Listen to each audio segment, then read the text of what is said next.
அப்போ நான் சொன்னேன், என் கூடயே ஒர்க் பண்ணேன்னா ரொம்ப ஒரு மாதிரி கம்ஃபர்டபுளாக சோம்பேறி ஆகிடுவேன், அதனால் என்னை விட்டு வெளியே போய்டு அப்படின்னு சொன்னேன். அப்படி தான் சேதுபதியும் வெளியே போனாப்புல. திரும்பி வந்தாலும் யாருமே நம்பலை, நல்லா தான் படம் எடுப்பாப்புல. சரி வா பண்ணலான்னு சொன்னோம். அப்படி தான் ஆரம்பித்தது சேதுபதியும்.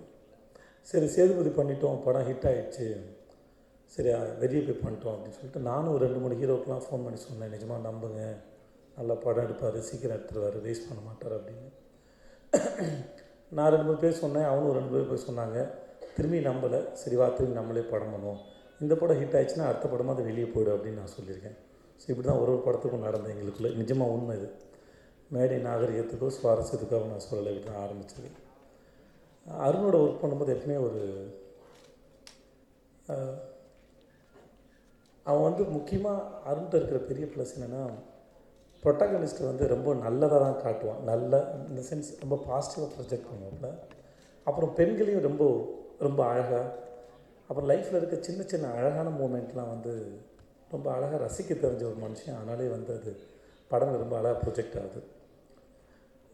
எங்கள் 2 பேருக்குள்ளே அப்படி தான் ஆரம்பிச்சது. சினிமாவால் தான் இந்த நட்பு ஆரம்பிச்சது. அதை தாண்டி என்னோடய ரொம்ப நெருங்கிய குடும்ப நண்பனாக மாறிட்டோம் அருண்.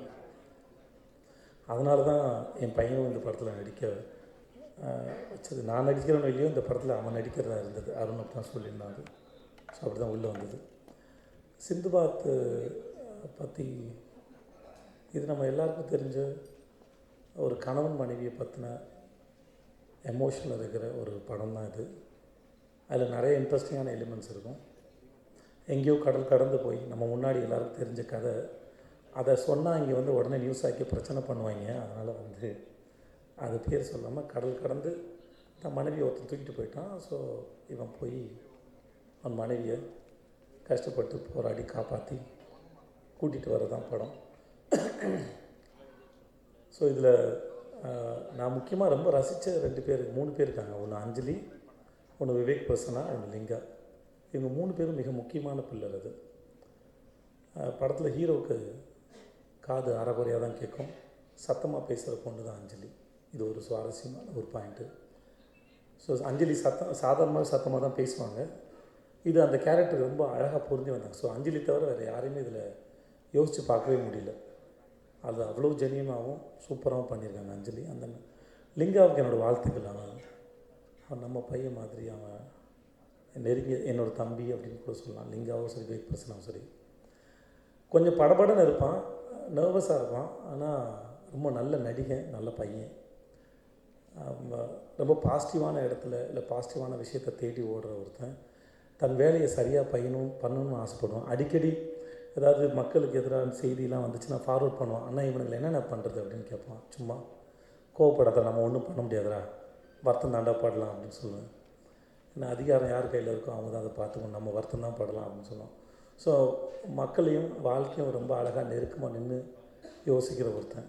அடிக்கடி கோவப்படுவான், ஆனால் அவனுக்கு தெரியும் நம்மளால் கோவம் மட்டும்தான் பட முடியும் அப்படின்னு சொல்லிட்டு.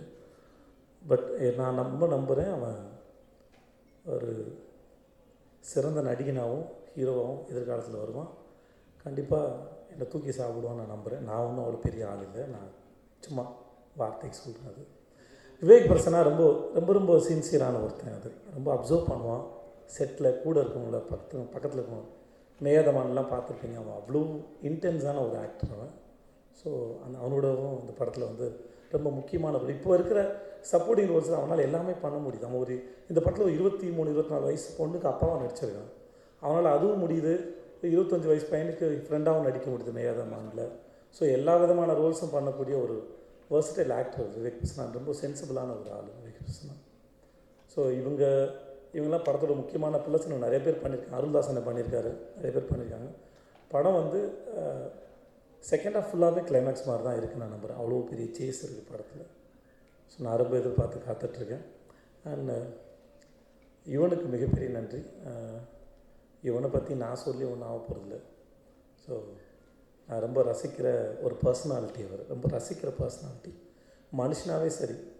எனக்கு இவனோட இசை எப்பயுமே அது ரொம்ப நெருங்கிய நண்பன் மாதிரி. உங்களை தொந்தரவே பண்ணாத, ரொம்ப நம்பகமான, எப்பயுமே ஏமாற்ற மாட்டாப்புல. அந்த மாதிரி அவரோட இசையும் அப்படி தான். அவர் தன்மையாக இருக்கும், ஸ்வீட்டாக இருக்கும், நம்பகத்தன்மையோடு இருக்கும், நெருக்கமாக இருக்கும், உங்களுக்கு சொந்தமானதாக இருக்கும். அவர் யூஸ் பண்ண இன்ஸ்ட்ருமெண்ட்ஸாக இருக்கட்டும், அவர் என்ன தான் பண்ணாலுமே சரி, அது என்னோட இசை அப்படின்ற ஒரு உணர்வை கொடுக்கும் எனக்கு ராஜா சாரோட இசை மேலே எனக்கு அப்படி ஒரு பெரிய ஈர்ப்பு இருக்குது. எனக்கு இவன் மேலேயும் ஒரு பெரிய ஈர்ப்பு, ரொம்ப அந்நியமாக போகவே போகாது, ரொம்ப நெருக்கமாக இருக்கும். அது பழகும்போது மனுஷனாகவும் அப்படிப்பட்ட மனுஷன்தான். ஸோ இவனோட இசையில் அப்புறம் ராஜராஜன், அப்புறம் வேன்சன் மூவிஸ் வந்திருக்க எல்லாருக்கும் சரி, இந்த படத்தை இன்றைக்கி இவ்வளோ நல்லபடியாக கொண்டு வந்து சேர்த்ததுக்கு உங்கள் அனைவருக்கும் நன்றி. எனக்கும் வேலை வாய்ப்பு கொடுத்தமைக்கு மிக்க நன்றி. முதலாளிக்கு அனைவருக்கும் நன்றி.